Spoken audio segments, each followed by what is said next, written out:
Hello, we're at afternoon. Work time just finished, and we're gonna get. I was thinking 2 episodes, but I got a behind the story that's kind of a long one, so I may just get that one done. Prefer to get that and one more though. We'll see. Welcome to Bite at a Time Books Behind the Story, where we answer the questions you have about your favorite classic authors. What inspired your favorite author to write their novels? What was going on in the world at the time? Follow along with us as we tell you what was happening in the world while your favorite authors wrote your favorite classics. My name is Bree Carlisle, and I love to read and wanted to share my passion with listeners like you. All of the links for our show are in the show notes. Today we'll be talking about Freemasonry. Why are we talking about Freemasonry? I feel like that's something that he was involved in.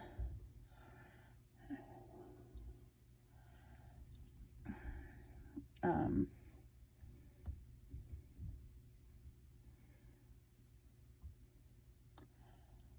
have some piece of apple stuck in my tea.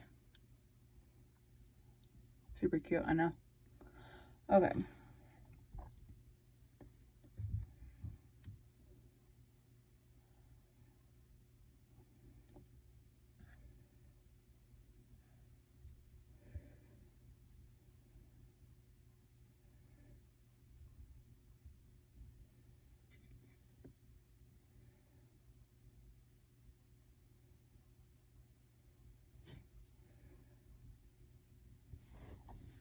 Oops.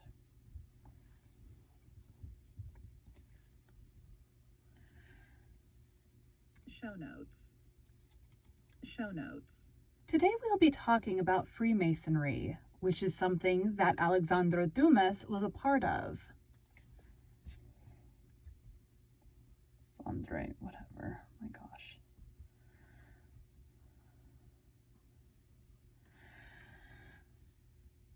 Part of.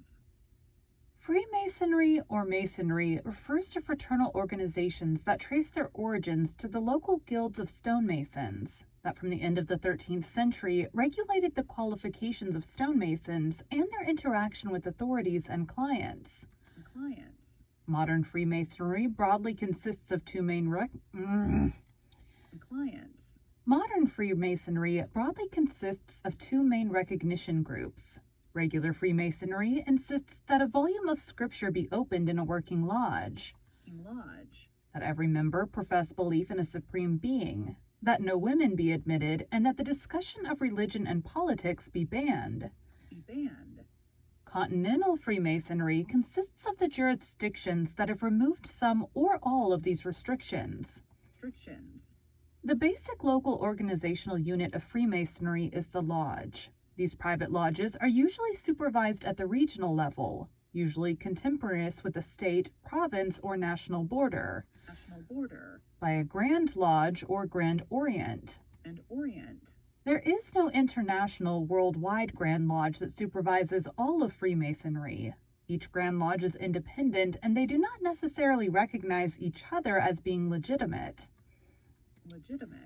The degrees of Freemasonry retain the 3 grades of medieval craft guilds, those of entered apprentice, journeyman, or fellow, now called fellow craft, and master mason.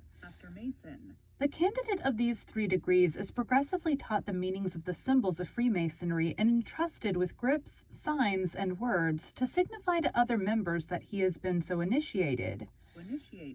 The degrees are part allegorical, morality play, and part lecture. These 3 degrees are offered by Craft or Blue Lodge. Freemasonry. 3 degrees are offered by Craft or Blue Lodge. Freemasonry and members of any of these degrees are known as Freemasons or Masons. There are additional degrees which vary with locality and jurisdiction and are usually administered by their own bodies, separate from those who administer the craft degrees.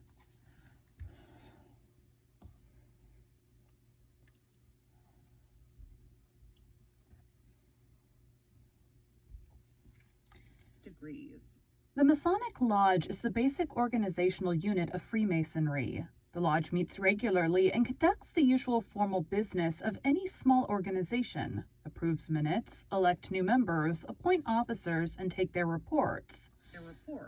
Consider correspondence, bills and annual accounts, organize social and charitable events, etc. In addition to such business, the meeting may perform a ceremony to confer a Masonic degree or receive a lecture which is usually on some aspect of Masonic history or ritual. At the conclusion of the meeting, the lodge may hold a formal dinner or festive board, sometimes involving toasting and song.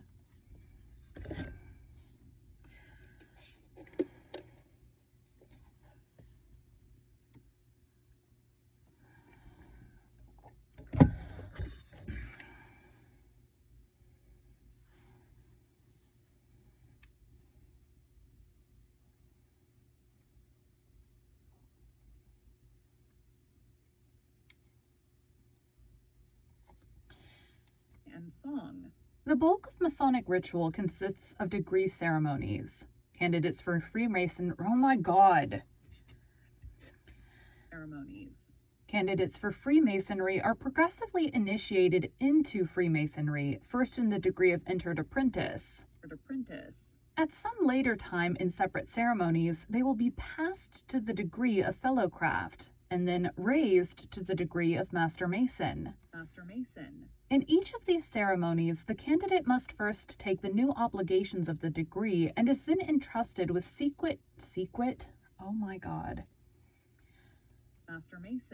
In each of these ceremonies, the candidate must first take the new obligations of the degree and is then entrusted with secret knowledge including passwords, signs, and grips, secret handshakes, confined to this new rank. Another ceremony is the annual installation of the Master of the Lodge and his appointed or elected officers. In some jurisdictions, an installed master elected, obligated, and invested to preside over a lodge is valued as a separate rank with its own secrets and distinctive title and attributes. After each full year in the chair, the master invests his elected successor and becomes a past master with privileges in the lodge and Grand Lodge. In other jurisdictions, the grade is not recognized and no inner ceremony conveys new secrets during the installation of a new Master of the Lodge. Most lodges have some sort of social functions, allowing members, their partners, and non-Masonic guests to meet openly.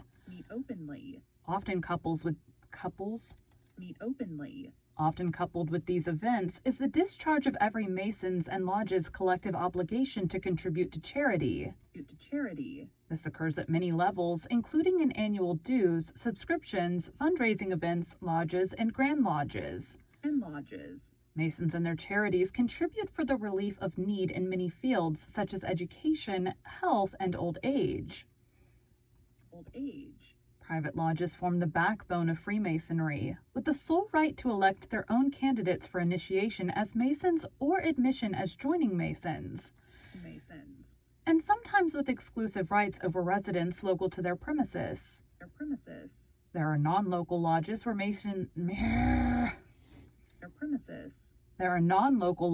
Masons meet for wider or narrower purposes, such or in association with some hobby, sport, Masonic research, business, profession, regiment, or college. The rank of Master Mason also entitles a Freemason to explore Masonry further through other degrees, administered separately from the basic craft or Blue Lodge degrees described here, but generally having a similar structure and meetings. There is much diversity and little consistency in Freemasonry because each Masonic jurisdiction is independent and sets its own rules and procedures, while Grand Lodges have limited jurisdiction over their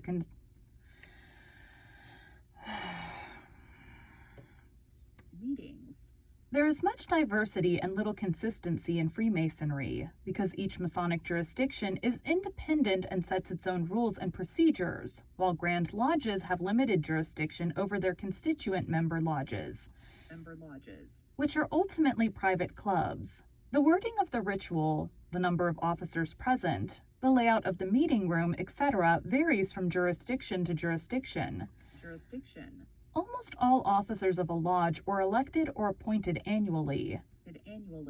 Every Masonic lodge has a master, 2 wardens, a treasurer, and a secretary. There is also always a tiler or outer guard outside the door of a working lodge who may be paid to secure its privacy. Other offices vary between jurisdictions. Each Masonic lodge exists and operates according to ancient principles known as the landmarks of Freemasonry, which elude any universally accepted definition.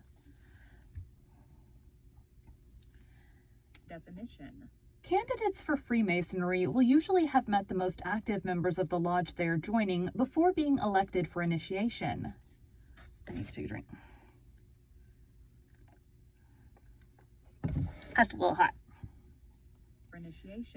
The process varies among Grand Lodges, but in modern times, interested people often look up a local lodge through the internet and will typically be introduced to a lodge social function or open evening. The onus is upon candidates to ask to join. While they may be encouraged to ask, they may not be invited. Once the initial inquiry is made, a formal application may be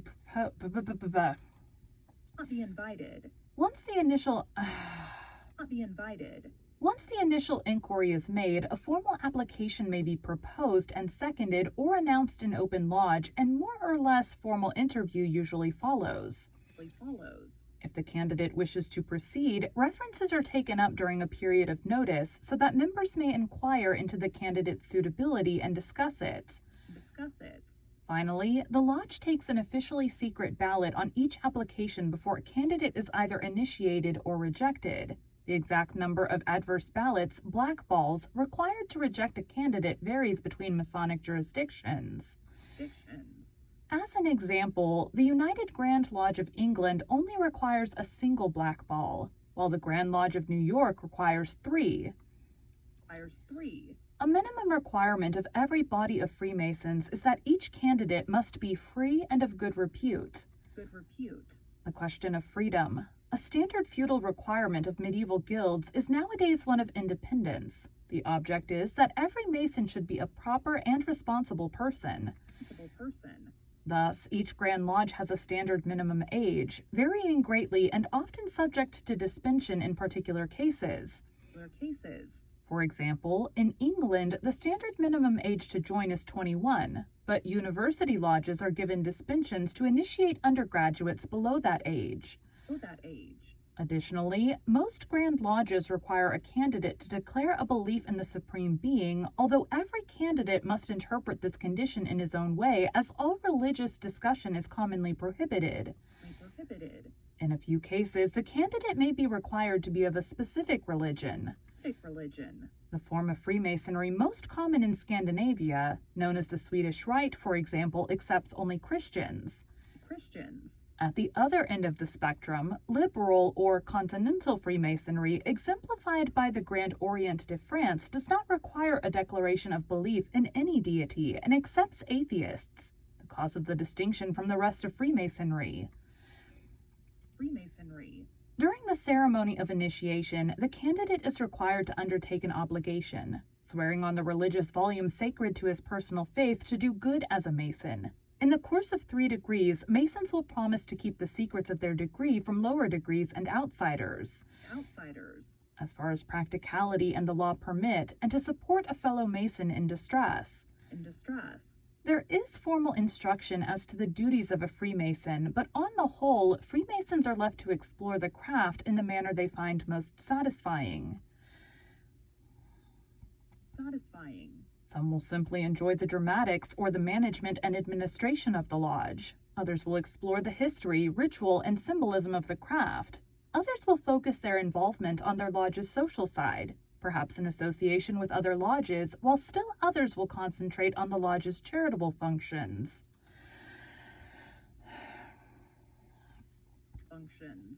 Grand Lodges and Grand Orients are independent and sovereign bodies that govern Masonry in a given country, state, or geographical area, termed a jurisdiction. There is no single overarching governing body that presides over worldwide Freemasonry. Connections between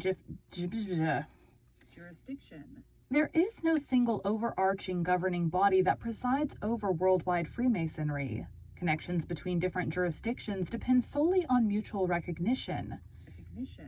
Freemasonry, as it exists in various forms all over the world, has a membership estimated at around 6 million worldwide. The fraternity is administratively organized into independent Grand Lodges, or sometimes Grand Orients, each of which governs its own Masonic jurisdiction, which consists of subordinate or constituent lodges. The largest single jurisdiction in terms of membership is the United Grand Lodge of England, with local organization into provincial Grand Lodges possessing a combined membership estimated at around 250,000. The Grand Lodge of Scotland and Grand Lodge of Ireland, taken together, have approximately 150,000 members. In the United States, there are 51 Grand Lodges, one in each state and the District of Columbia, which together have a total membership of just under 2 million. Relationships between Grand Lodges are determined by the concept of recognition. Each Grand Lodge maintains a list of other Grand Lodges that it recognizes. When two Grand Lodges recognize and are in Masonic communication with each other, they are said to be in amity, and the brethren of each may visit each other's lodges and interact Masonically. When two Grand Lodges are not in amity, intervisitation is not allowed. There are many reasons one Grand Lodge will withhold or withdraw recognition from another, but the two most common are exclusive jurisdiction and regularity. Exclusive jurisdiction is a concept whereby normally only one Grand Lodge will be recognized in any geographical area. If two Grand Lodges claim jurisdiction over the same area, the other Grand Lodges will have to choose between them, and they may not all decide to recognize the same one. In 1849, for example, the Grand Lodge of New York split into two rival factions, each claiming to be the legitimate Grand Lodge. Other Grand Lodges had to choose between them until the schism was healed. Exclusive jurisdiction can be waived when the two overlapping Grand Lodges are themselves in amity and agree to share the jurisdiction. For example, since the Grand Lodge of Connecticut is in amity with the Prince Hall Grand Lodge of Connecticut, the principle of exclusive jurisdiction does not apply, and other Grand Lodges may recognize both. Likewise, the 5 distinct kinds of lodges in Germany have nominally united under one Grand Lodge in order to obtain international recognition.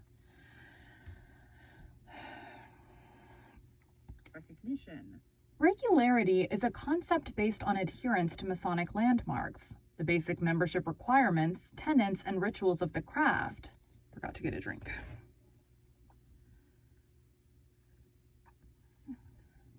This is like one of those things that you hear about in like movies and stuff. This is why I like doing these behind the stories, because like these authors, one, they lived a long time ago. And two, you don't really know anything about like their life or like some of these things like you hear about like the Three Musketeers. There's been movies, there's been, other stuff. Maybe you read the book before or whatever, but did you ever look into like the author and how the author lived his life and who he was married to and what they did with their time and like wars that were going on, or books nowadays may be inspired by books back then and like what inspired the author back then, or whatever. That's why I like doing these behind the stories, because you learn so much about like nowadays. I talk to authors from narrating and stuff like that, and you ask them where they came up with their storyline, and the answer may be they dreamed it. The answer may be, oh, I read a book, or I watched a TV show, or I watched a movie that inspired me to think, well, what would happen if we changed the world in this way, and or made a new world that worked this way, or whatever the case may be. It's just interesting to see, especially the specific the author's background, and then the about the book itself. It's what inspired that book. H.G. Wells, father of science fiction. What inspired him to create his books? This guy, Dumas, who's written a lot of books, like what, and his is based on historical figures, but what inspired these authors to write? Jane Eyre, that was inspired by, her life itself. I mean, everyone is different, and it's just fascinating to me. So that's why I like doing these. Of the craft. Each Grand Lodge sets its own definition of what these landmarks are, and thus what is regular and what is irregular. And the definitions do not necessarily agree between Grand Lodges. And lodges. Essentially, every Grand Lodge will hold that its landmarks, its requirements, tenets, and rituals are regular and judge other Grand Lodges based on those. If the differences are significant, one Grand Lodge may declare the other irregular and withdraw or withhold recognition. The most commonly shared rules for recognition based on regularity are those given by the United Grand Lodge of England in 1929. The Grand Lodge should be established by an existing regular Grand Lodge or by at least 3 regular lodges. A belief in a supreme being and scripture is a condition of membership. Initiates should take their vows on that scripture. Only men can be admitted and no Only men can be admitted and no relationship exists with mixed lodges. The Grand Lodge has complete control over the first 3 degrees and is not subject to another body. All lodges shall display a volume of scripture with the square and compasses while in session. There's no discussion of politics or religion. Ancient landmarks, customs, and usages observed. Blue lodges, known as craft lodges in the United Kingdom, offer only the 3 traditional degrees. In most jurisdictions, the rank of past or installed master is also conferred in In most jurisdictions, the rank of past or installed master is also conferred in blue or craft lodges. Master Masons are able to extend their Masonic experience by taking further degrees in appendant or other bodies, whether or not approved by their own Grand Lodge. The ancient and accepted Scottish Rite is a system of 33 degrees, including the 3 Blue Lodge degrees administered by a local or national Supreme Council. This system is popular in North America, South America, and in continental Europe. In America, the York Rite, with a similar range, administers 3 orders of Masonry, namely the Royal Arch, Cryptic Masonry, and Knights Templar. In Britain, separate bodies administer each order. Freemasons are encouraged to join the Holy Royal Arch, which is linked to Mark Masonry in Scotland and Ireland, but completely separate in England. In England, the Royal Arch is closely associated with the craft, automatically having many Grand Officers in common, including HRH, the Duke of Kent, as both Grand Master of the craft and First Grand Principal of the Royal Arch.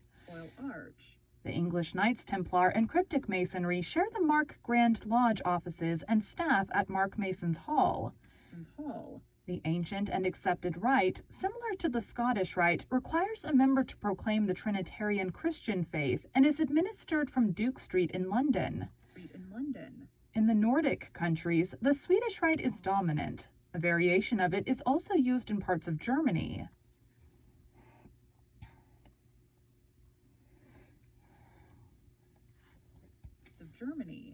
Freemasonry describes itself as a beautiful system of morality veiled in allegory and illustrated by symbols.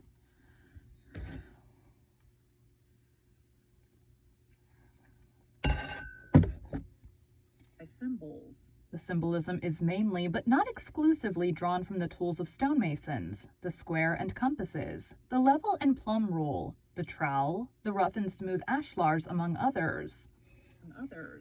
Moral lessons are attributed to each of these tools, although the assignment is by no means consistent. The meaning of the symbolism is taught and explored through ritual and in lectures and articles by individual Masons who offer their personal insights and opinions. According to the scholar of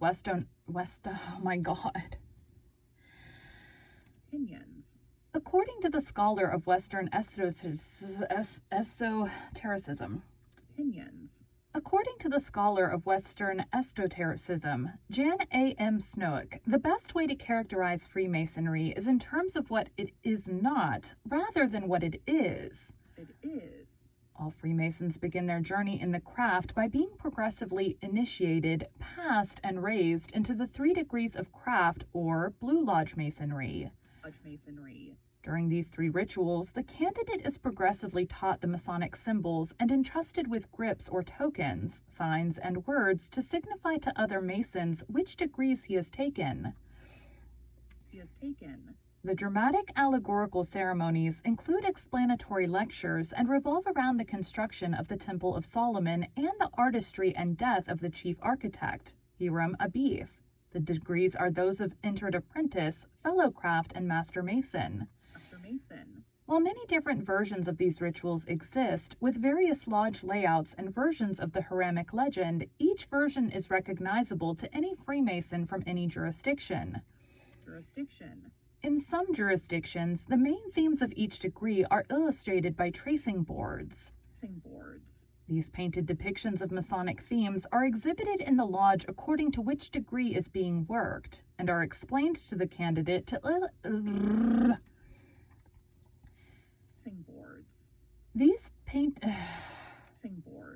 These painted depictions of Masonic themes are exhibited in the lodge according to which degree is being worked, and are explained to the candidate to illustrate the legend and symbolism of each degree. The idea of Masonic brotherhood probably descends from a 16th century legal definition of a brother as one who has taken an oath of mutual support to another. Accordingly, Masons swear at each degree to keep the contents of that degree secret, and to support and protect their brethren unless they have broken the law. In most lodges, the oath or obligation is taken on a volume of sacred law, whichever book of divine revelation is appropriate to the religious beliefs of the individual brother, usually the Bible in the Anglo-American tradition. In progressive Continental Freemasonry, books other than Scripture are permissible, a cause of rupture between grand lodges.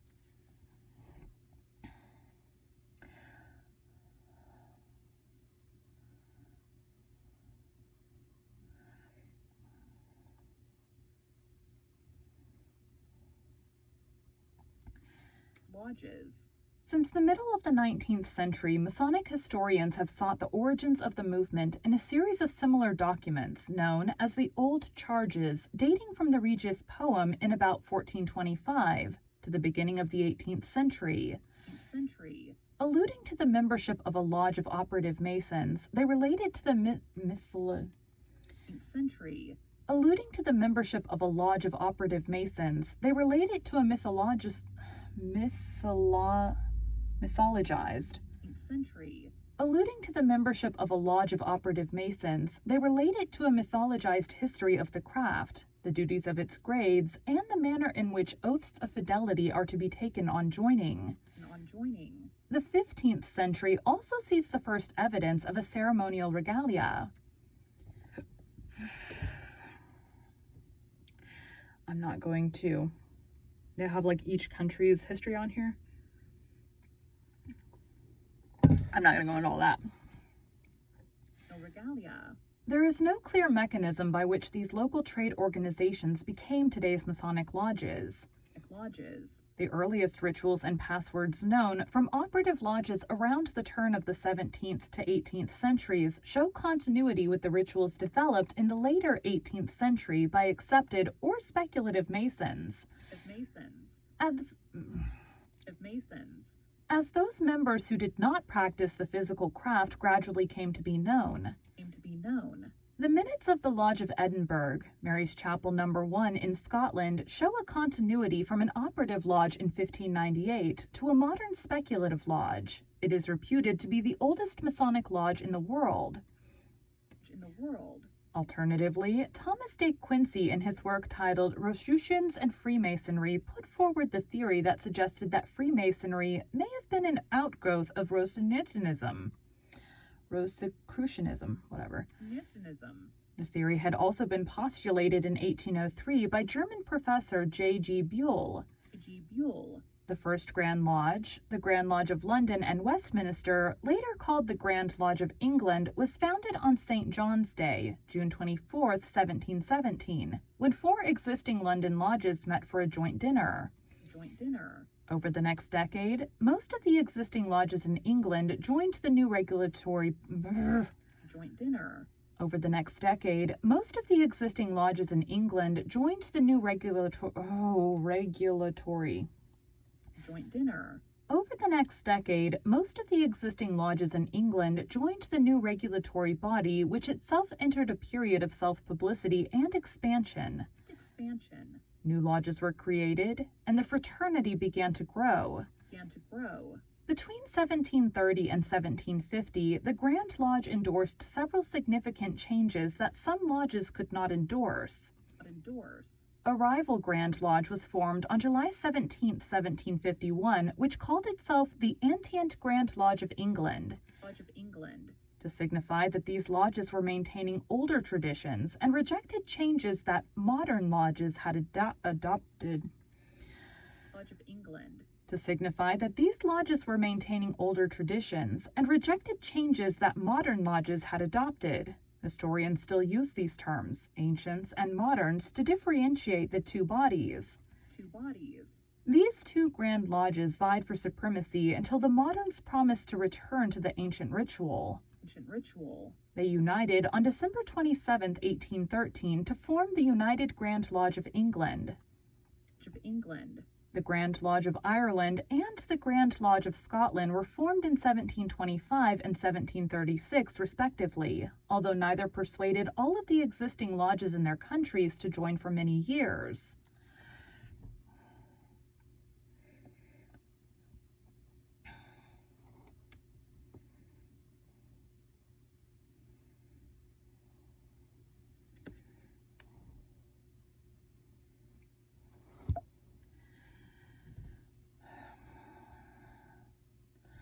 About religion, political whatever.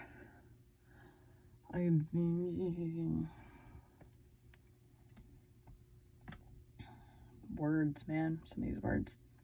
So it goes on to talk about,